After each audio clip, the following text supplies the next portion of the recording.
Choisis la vie. Les sabotages.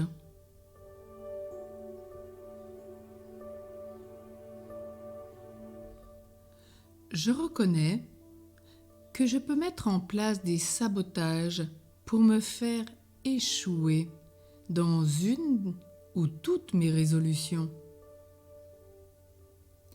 Si j'ai pour habitude de penser que je rate toujours tout ce que j'entreprends, je peux inventer n'importe quelle bonne raison pour reprendre ma vieille habitude et me mettre des peaux de banane pour me faire tomber au moment opportun. Pour réussir à arrêter de fumer, il faut bien que j'ai vu au départ ce que je vais y gagner. Quel sera le bénéfice pour moi, pour ma santé, ma vie, mon bébé, mon entourage? Il est nécessaire que j'ai également une forte motivation, parce que la peur à elle seule n'est pas suffisante. L'important ensuite, c'est de valoriser tout progrès. Je répète, valoriser tout progrès.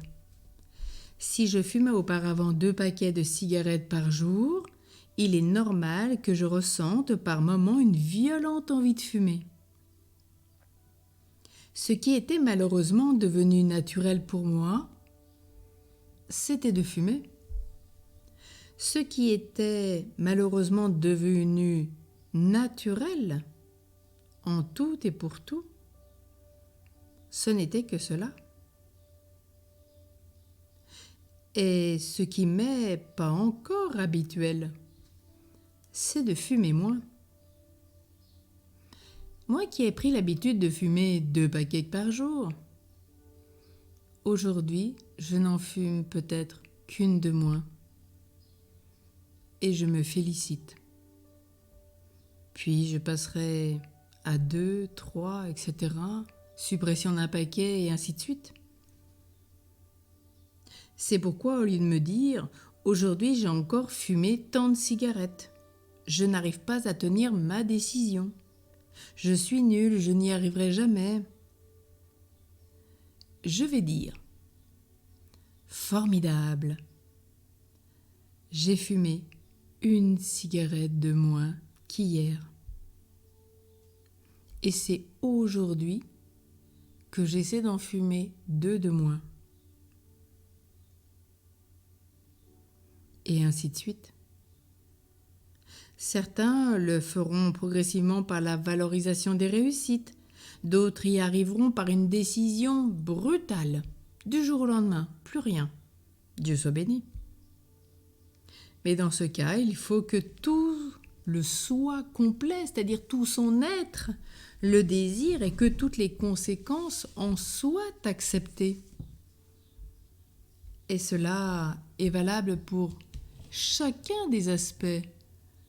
Je n'évoquais que la situation de la cigarette, mais prenez tous les domaines de votre vie. Attention, pas tous en même temps, bien sûr, un par un, parce qu'on n'est plus sûr de tenir en les prenant un par un. Et le fait d'arriver à valoriser ses progrès dans un domaine, cela ouvre les portes aux autres. Tout en gardant aujourd'hui bien en vue l'objectif à atteindre, qui est l'arrêt total dans ce cas-là. Il est important de s'encourager, de se récompenser, d'accepter peut-être la rechute éventuelle, afin de mieux repartir. Le sabotage consisterait à vouloir tout réussir du premier coup et à se décourager à la première difficulté.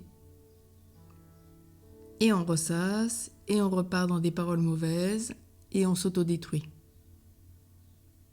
On dit qu'un homme ou qu'une femme avertie en vaut 2. Oui, averti en vaut 2. Alors après avoir pris une décision de changement,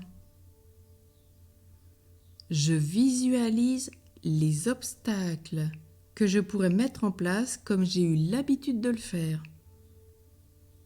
Oubli de ma décision, minimisation de son intérêt, report de la décision à plus tard, procrastination, croyance à l'impossibilité de réussir, découragement, etc. Ce qui fait que je scie la branche sur laquelle je suis assise. Je vois les pièges et donc je décide de la façon dont je vais agir pour ne pas y tomber. J'arrête de scier. Je choisis aujourd'hui d'avancer avec Jésus, d'aller de progrès en progrès, de joie en joie. Et si je retombe, je ne m'attriste pas. Les saints, à chaque fois qu'ils sont tombés dans le péché, ne s'attristaient pas. Dans le sens, bien sûr, ils demandaient pardon à Dieu, cela va de soi. Mais dans le sens où ils avaient cette motivation intérieure, croyant que la miséricorde était plus forte que tout, que l'amour de Dieu allait les relever. Et ils disaient, nous sommes tombés, mais nous nous relevons avec la grâce de Dieu. Alors même si nos rechutes peuvent être importantes, peu importe, le saint est celui qui tombe et qui se relève. Prenons la bonne décision. Arrêtons de nous autodétruire. Voyons la grâce de tout ce changement. Et puis, quand une porte peut-être se ferme, 1000 autres s'ouvrent. Alors ne regardons pas celle qui se ferme, mais bien l'ouverture aux autres. Car plus nous progressons, et plus tout s'ouvre en nous.